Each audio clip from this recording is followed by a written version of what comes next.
Félix Sardá y Salvani 1890 no prevalecerán. Sí, yo te lo digo, tú eres Pedro, y sobre esta piedra edificaré mi iglesia, y las puertas o poder del infierno no prevalecerán contra ella. He aquí la palabra formal, solemne, decisiva con que inauguró Cristo Dios 1800 años atrás su iglesia. Examinémosla con alguna aleación. Tan conocidas como son de los católicos todos, tengo para mí que son todavía pocos los que se han fijado en la verdadera importancia de su significación. Atiéndese de ordinario únicamente la promesa de la perpetuidad y de las victorias de la Iglesia y del pontificado, sin tomar en cuenta que ante que victorias se han pronosticado batallas, antes que triunfo, persecución. Solo así se comprende que muchas almas débiles anden a todas horas como escandalizadas y vacilantes ante el espectáculo de la guerra que de todas partes levanta el infierno contra la verdad. Paréceme que se peca aquí por poca fe o por ligereza indisculpable. No se ha prometido al catolicismo la tranquilidad que muchos se figuran, no el esplendor de una preponderancia por nadie combatida. No, precisamente en las mismas palabras que hemos citado, al asegurarse la inmovilidad eterna de la verdad, se consigna muy claramente que el infierno ha de luchar contra ella con desesperados esfuerzos. Así, pues, la Iglesia no fuera la verdad y el bien, si no tuviera contra sí la conjuración permanente de todas las pasiones y de todos los errores, es decir, de la mentira y del mal.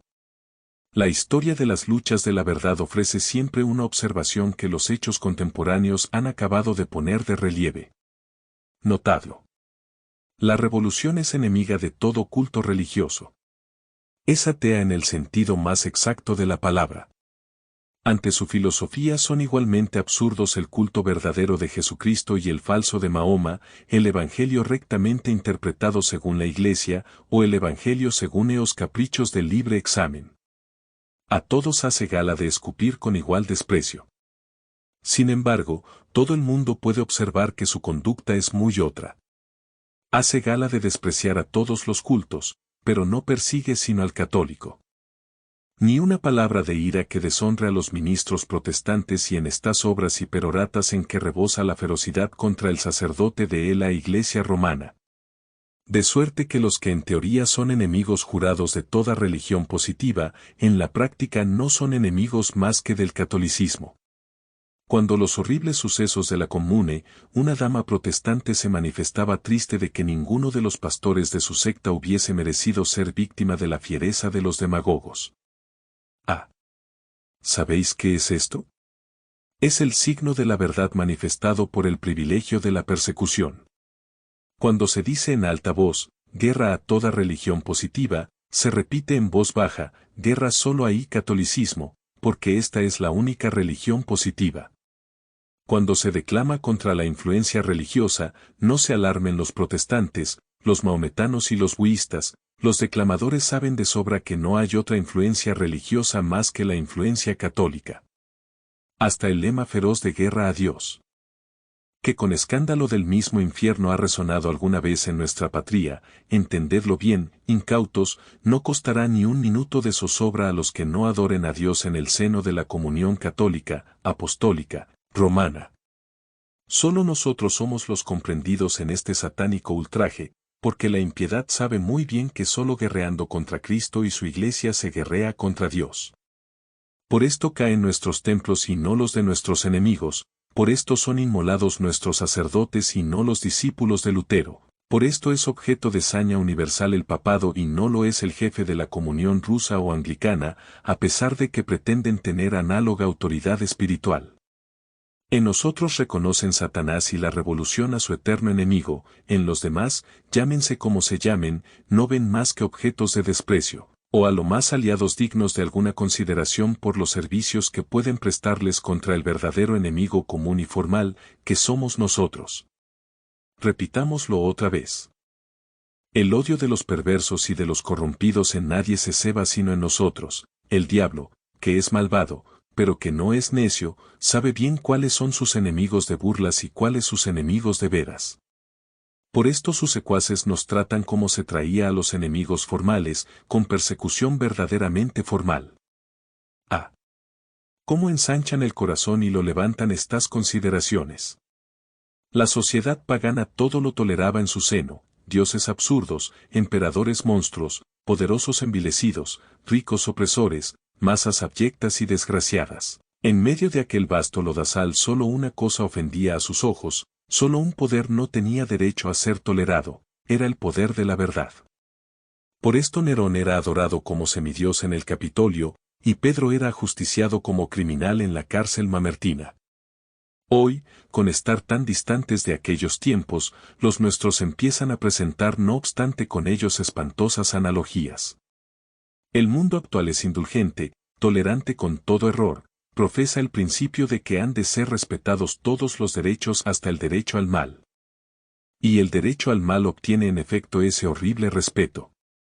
Solo una cosa es objeto de las desconfianzas y prevenciones de los gobiernos, de las trabas de la legislación, de los rencores de los clubs, de las acechanzas de la diplomacia. Solo con una cosa no se puede ser tolerante ni condescendiente, esta cosa atroz, pavorosa, es la influencia reaccionaria, el monstruo del poder clerical, Roma, la teocracia, el jesuitismo, diversos apodos oscuros de una cosa que tiene su apellido claro como el sol, la Iglesia Católica. Ánimo. No os espantéis, esto nos honra, es el signo de la verdad, su privilegio inalienable que no la permitirá jamás confundirse con las falsificaciones. El privilegio de la persecución, signum qui contradicetur. Quien se sintiere desalentado ante el inmenso combate con que de todas partes se nos abruma, alce los ojos al cielo y recuerde estas eternas palabras que nunca serán desmentidas. Dios parece haberlas dejado como en testamento a su iglesia, y la historia se ha encargado de ponerlas en evidencia, psi persevalebut. Nada podrán. Contra esta piedra colocada por Cristo Dios, ha martillado constantemente el infierno. Siempre ha saltado a pedazos el martillo sin lograr arrancar de su inmortal asiento a la piedra inconmovible, antes proporcionándole con eterno odio la señal más acabada de su divinidad. La iglesia es, pues, obra de Dios, ella es quien, o dice, y el infierno es quien lo prueba. Martillad, martillad aquí con afán incansable, desventurados pigmeos de nuestro siglo. Mirad cómo nos reímos de vuestros insensatos esfuerzos, pero, Señor, se hace tan largo de esperar ese triunfo de la iglesia. ¿Quién lo verá? Entre persecuciones hemos nacido, ¿será cosa ya de perder toda esperanza de que gocemos antes de morir la suspirada paz? Tales quejas y exclamaciones las he oído 1000 veces de algunos de vosotros, queridos lectores, y me he consolado a ellas, admirándolas como testimonio de vuestra fe y de vuestros ardorosos deseos. Las he oído 1000 veces y más enérgicas, a medida que arreciaba más y más cada día la tempestad revolucionaria. Pero, perdonadme que os lo diga, si en vuestros labios me han parecido testimonios de fe y de viva esperanza, en ciertos otros me han parecido signos visibles de duda o de desaliento. Si a vosotros os admiré, a los últimos les he compadecido. Realmente es excusable, hasta cierto punto, el decaimiento de algunos corazones. Es tan amarga la tribulación. Es tan cruel el combate. Son tantas las fuerzas del mal. Es tan cerrada la noche que nos envuelve. Tarda tanto en clarear por un punto u otro la suspirada aurora. ¿Queréis que de nuevo os prometa el triunfo de la verdad y la derrota de sus enemigos? Ociosa repetición, cuando tenéis la palabra del Salvador que os ha dicho clara y terminantemente, estoy con vosotros todos los días imita la consumación de los siglos. En el mundo tendréis persecución, pero confiad, yo he vencido al mundo. ¿Creéis la palabra del Evangelio? ¿Sois cristianos? ¿Vale algo para vosotros la autoridad de Cristo? ¿Creéis que puede volver atrás su palabra solemnemente empeñada? N.O., porque también escrito está y firmado por su mano, los cielos y la tierra pasarán, pero mi palabra no faltará, cierto. Estamos con vos, y ni un momento hemos dudado de la certeza infalible de tan augustas palabras. La historia nos lo ha confirmado 1000 veces. Sabemos que la vida de la Iglesia sobre el mundo es la vida de lucha. Ridículo sería prometer victorias si no debiesen antes suponerse combates. Pero, al presente, es tan largo este combate. Tardan tacto estas victorias, vamos, amigo mío, voy a poneros el dedo en la llaga. ¿Con qué? ¿No es falta de fe ni esperanza lo que sentís, sino sobra de impaciencia? Muy natural lo encuentro, es Inesa del amor el ser impaciente. Pero decime, ¿con qué medida medís vos los plazos que Dios señala para sus promesas? ¿Coa la suya o coa la vuestra?